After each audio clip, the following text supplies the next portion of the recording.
My name is Gloria Lindsay. I met Pat and John Memorial Weekend 33 years ago. Carl and I had been dating for about a month.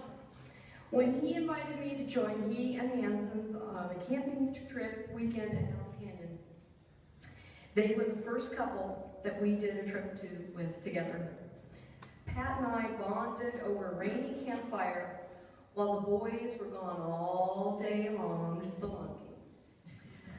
That was the first of many campfires that I shared with Pat.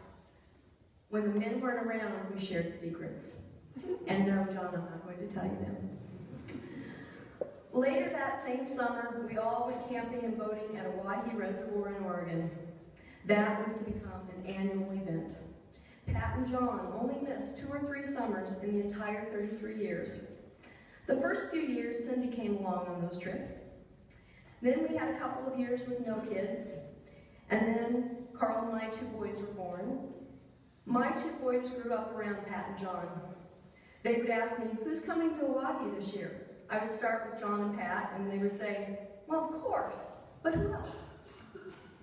Some of my favorite memories of Pat camping in Oahe, the 4 of us skinny dipping. Those were the couple of years that we didn't have kids. Pat valiantly trying to get up on the water skis, and her huge beaming smile when she finally accomplished it. Pat walking the shores of Oahe Reservoir seeking fossils. She was often accompanied by my youngest son, Scott.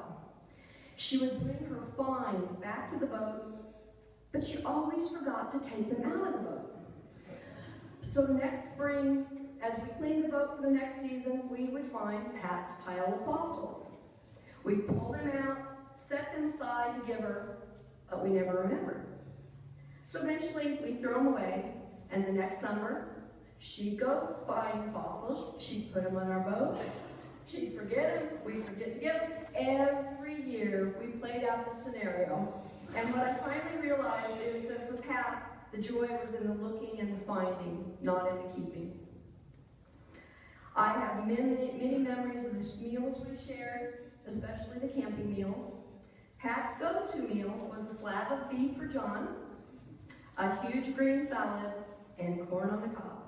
That woman loved her fresh corn on the cob.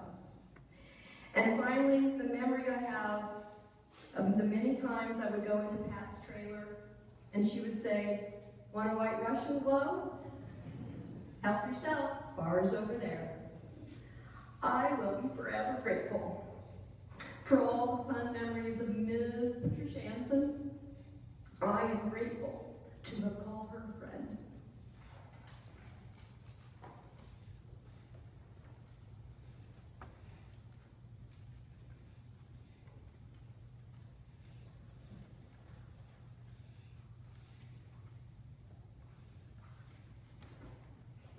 Glad I'm calling Gloria because I'm short too.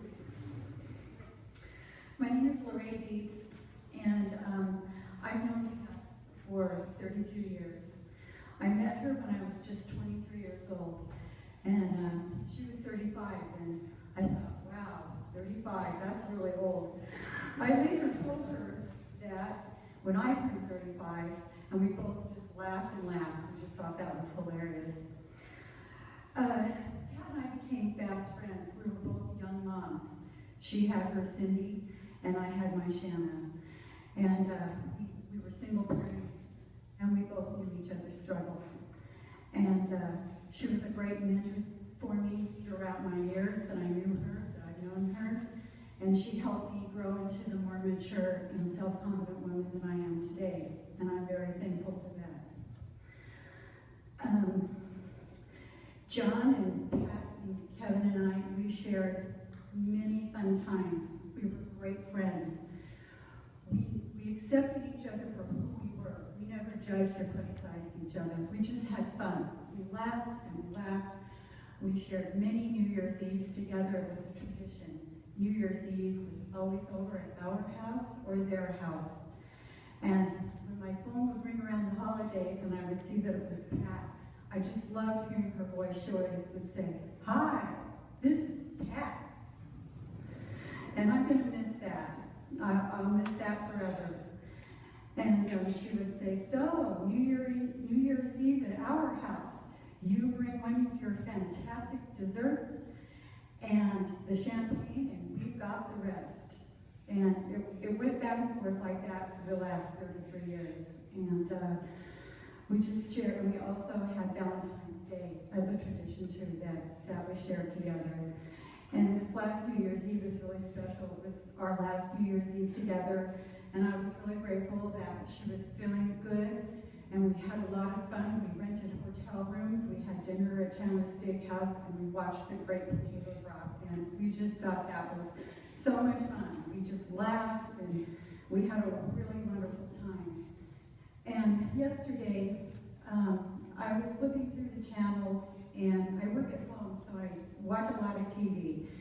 And but anyway, The View came on, and I usually don't watch The View, but Patrick Swayze's wife was being interviewed, and it kind of caught my eye, and I just felt like a pull to watch it. And so anyway, her husband, or his wife was being interviewed, Patrick Swayze's wife, and he also died of pancreatic cancer. And she said, when he told me goodbye, he said, I'm going to be leaving you now, but nobody can ever take my love away. And that's what I feel with Pat. She loved John and Cindy and Janice and Donnie and Roy, and she adored John. And she adored my children, Shannon and Brandon, and Kevin and I, and we all loved each other very much. And I felt that was an important message today, because everybody here in this room loved her, and that's something that we can keep with us, is the love that she gave to us. Thank you.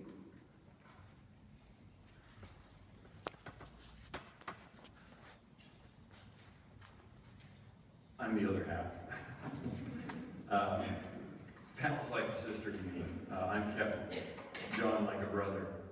And it was really weird, because I was looking at everybody showing up today, and I thought, it's really interesting, because when I came up here 36 years ago, I had a family. I still have a great family. But it's like I'm looking around here, and you guys are like my family. And John, you and I were talking, and it's really weird. We think, what is our family? I mean, you're surrounded by this incredible family, and they're going to be here for you, dude. Okay, here's my prepared stuff.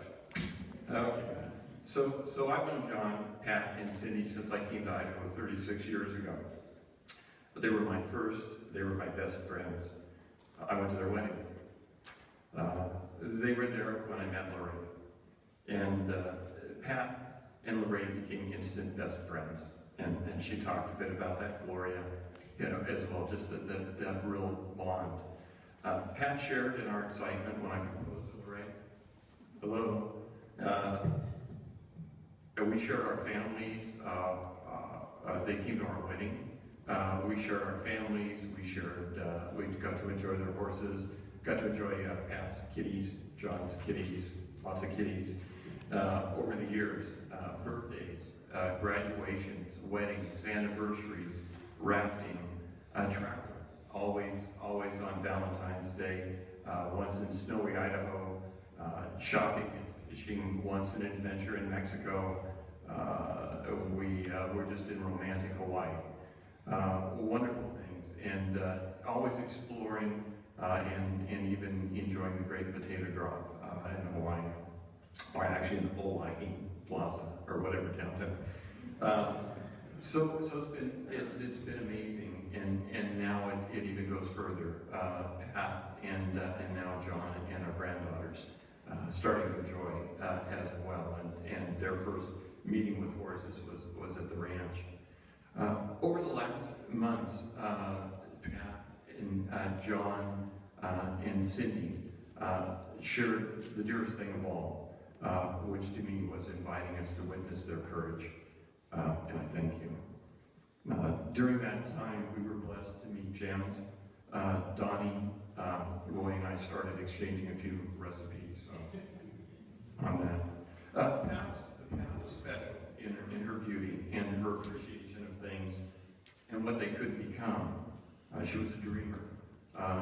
If she wasn't out, in everyone's face, she was a quiet person. that she was a dreamer. And we loved to dream with her, and we would always talk. Pat lifted our spirits.